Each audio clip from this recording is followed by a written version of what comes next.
হরি হরি রাধে রাধে। আজ পুত্রদা একাদশী।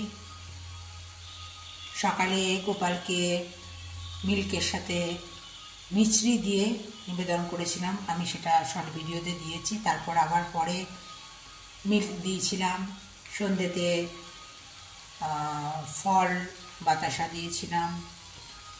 এখন পেঁপে আলু সেদ্ধ করে নিয়ে প্রেসারে কড়াইয়ে সাদা তেল দিয়ে গোটা জিরে এবং শুকনো লঙ্কা ফোড়ন দিয়ে একটু লবণ দিয়ে মানে স্বাদ মতো একটু নেড়ে চেড়ে নিচ্ছি আর কি।